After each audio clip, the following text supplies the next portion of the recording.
Այսօր էլ Սարգիս Խանդանյանը անդրադառնալով հայոց ցեղասպանության ընդունման ճանաչման միջազգային ճանաչման թեմային Նիկոլ Փաշինյանի լեզվով խոսեց այդ թեման այլ պետությունների կողմից զենքայնացնելու, իրենց օգտին օգտագործելու եւ փաստացի այս համատեքստում ներկայացրեց, որ պետությունները ոչ թե Հայաստանի Հանրապետության համար են դա անում, այլ իրենց հավատարմությունն են ՄԱԿ-ին ներկայացնում եւ ցույց են տալիս, թե իրենք որքանով են ժողովրդավար եւ որքանով են ընդհանրապես դատապարտում մարդկության դեմ այդպիսի հանցագործությունները։ Գիտեք, պարզ մարդկային ճշմարտությունները, իրողությունները մեր ժողովրդի հետ կապված այնքան այլևս անօգուտ է սրանց բացատրել, որովհետև գիտելիքի պակասն է կամ ընդհանրապես իրենց քաղաքականությունը արդարացնելու համար ամենաաբսուրդային մեկնաբանությունների տիրույթ են հայտնվում։ Հայոց ցեղասպանության միջազգային ճանաչումը եղել է մեր ժողովրդի ամբողջ ընթացքում գործունեության հիմքերից մեկը։ Ի վերջո պետք է գիտակցենք, որ միայն Հայաստանի Հանրապետության իրենց պատկերացրած հպարտ քաղաքացիներով չի, որ արձարծում է հայոց ցեղասպանությունը եւ ամբողջական հայությունը հայկական սփյուռքի իրավունքների հարց է, արդարության վերատիրացման հարց է։ Միաժամանակ իշխանությունները այն չեք մեղանքը, թե ամեն երկիր շահով է առաջնորդում, այդ տրամաբանության շրջանակներում Հայաստանի Հանրապետությունը որևէ բան միջպետական հարաբերություն չպետք է հաստատի, քանի որ ցանկացած պետություն որևէ համագործակցություն Հայաստանի հետ իրականացնում է հաշվի առնելով նաև իր շահերը, որը նաև ձեռնտու է լինում Հայաստանի Հանրապետությանը։ Իսկ հայոց ցեղասպանության միջազգային ճանաչումը իրականում դա միայն հայ ժողովրդինը չէ, Հայաստանի Հանրապետությանը չէ։ Դա համամարտկային խնդիր է, որովհետև 20-րդ դարի առաջին ցեղասպանություն, որի ուսումնասիրությունը նաև հիմք է դրել Լեմկինի կողմից ցեղասպանություն, ջենոսիդ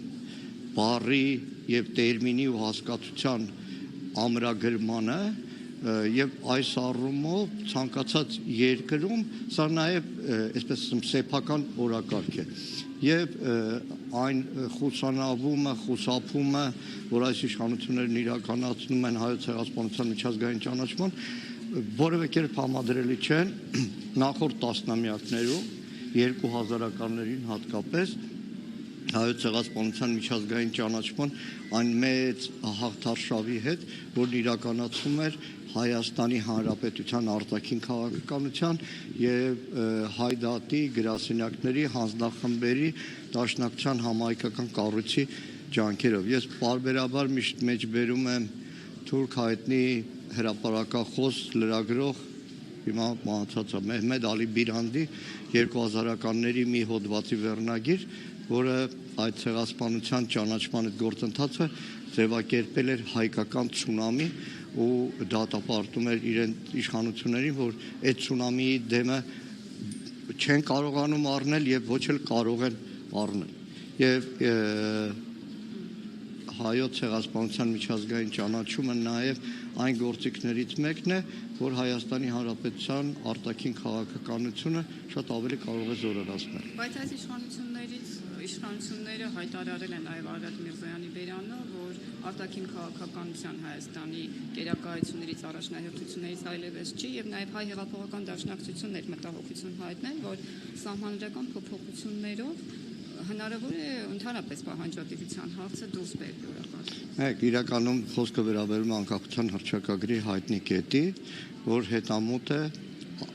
Արևմտյան Հայաստանում եւ Օսմանյան Թուրքիայում հայոց ցեղասպանության միջազգային ճանաչմանը Հայաստանի Հանրապետությունը